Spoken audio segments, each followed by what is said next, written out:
Okay, now I want to introduce my group member. We have group member in this group. Okay, the first one is Izzat Haikal bin Habas, and number two is Ahmad Nur Alif Haikal bin Abdul Karim.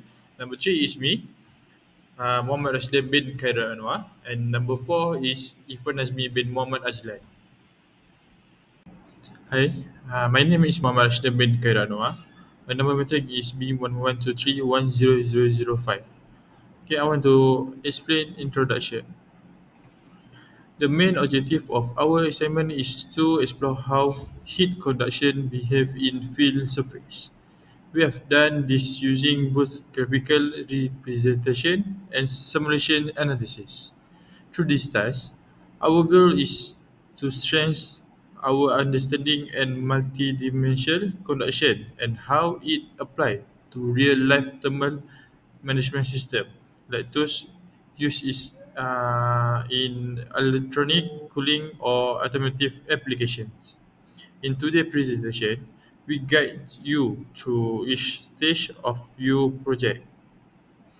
From your fin designs we create to the assimilation method we use, and finally to the performance analysis of heat transfer.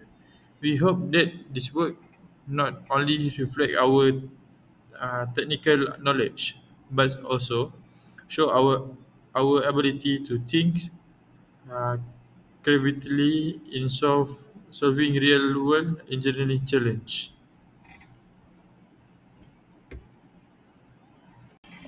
So now let's take a closer look at the objective of our project.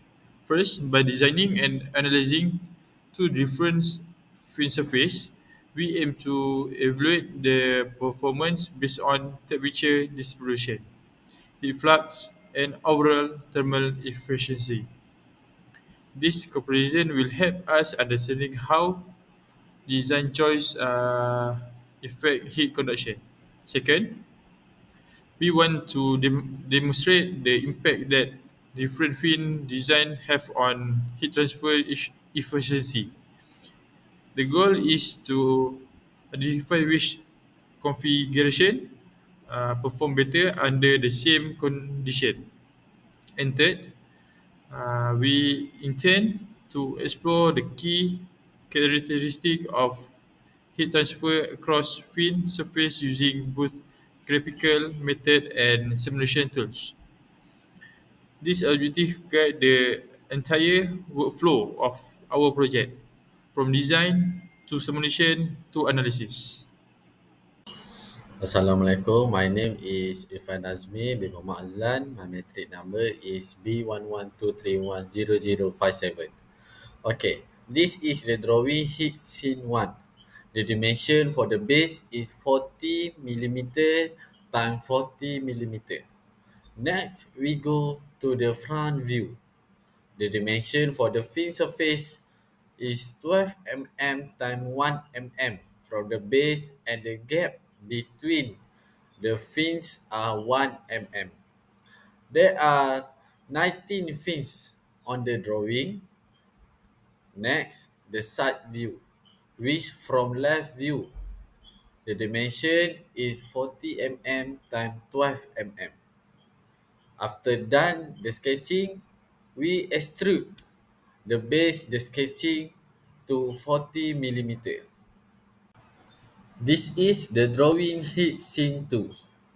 The dimensions from the top view is 39.67 millimeter times 40 millimeter, and the gap for the fins is 4.99 millimeter. Next, we go to the front view. The dimension for the high fin surface is 18.85 millimeter, and the width is 40 millimeter. The fins for this drawing is 8. Next, the side view, which from left view, the dimension is 40 millimeter times 23.77 millimeter. After done the sketching, we extrude base the sketching to 40 millimeter. So that's all for the drawing for two different types. Thank you.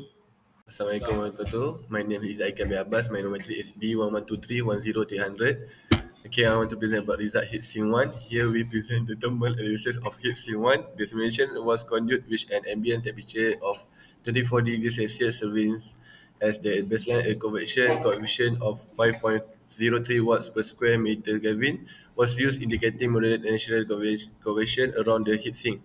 In terms of perform the average heat flood is 1500 watts per square meter, highlighting efficient heat transfer from the source to the surrounding. Temperature distribution remain well controlled, which the cool region average 86 degrees Celsius and the hottest at 90.8.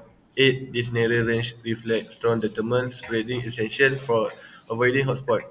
The heat sink is constructed from cast stainless steel chosen for its combination of thermal conductivity and mechanical durability and at high temperature. Finally, the thermal simulation visual confirmed the heat flow showing a clear gradient from hot to hot red zone to cooler blue and greens. Overall heat sink one demonstrate effective thermal management under the given condition. Okay, next. Okay, next, now let's examine the thermal analysis for heat sink 2. Just like which heat sink 1, the ambient temperature is set at 34 degrees Celsius at the convection coefficient remain at 5.03 watts per square meter Kelvin, ensuring a consistent comparison. The applied heat flux is also the same at 1500 watts per square meter. Looking at the thermal perform heat sink to show an average cool temperature of the 101 degrees and hot temperature of 102 Celsius, which just a 1 degree difference. This is indicate minimal heat spread across the surface. The material used here is 60 one aluminum alloy, which has higher thermal conductivity than stainless steel. However, the simulation shows a narrow temperature range, which most of the heat sink sitting between 101 and 102 degrees Celsius. This suggested that while the material heat quietly and evenly, it may not be dissipating heat effectively under natural convection. In summary, despite using a more thermal conductive material, heat sink 2 perform worse than heat sink 1, likely due to different in geometry or surface area. So, thank you. That's all for me. Assalamualaikum warahmatullahi wabarakatuh. My name is Ahmad Arifakar bin Abdul Karim and my material number is B1123101115. So, discussion about this assignment, which is both design use the same material, which is aluminum alloy C061, which commonly used for manufacture. And for the surface area, we use a design that allow heat to dissipate through fans more efficient. So we use a surface area more wide or more large. For the design area, we use fin geometry, fin spacing, and fin thickness. For fin geometry, we choose fin shape based on available space. Fin spacing, we optimize spacing for airflow and surface area trade-off. And for fin thickness is balance thickness for heat conduction and convective heat transfer. So next for the conclusion, at fin geometry is good for to increasing the surface area can enhance heat transfer for better convection and conduction. For material selection, we use a high thermal conductivity such as copper or aluminium. They can enable efficient heat transfer. For fin spacings, which is wide spacing can reduce the surface area available for heat transfer. Net for the airflow is efficient airflow across the finished surface is crucial for effective heat dissipation. And lastly, operating conditions should be considered to ensure the finished surface is appropriately sized and capable of handling the heat transfer demands. Thank you. That's all from me.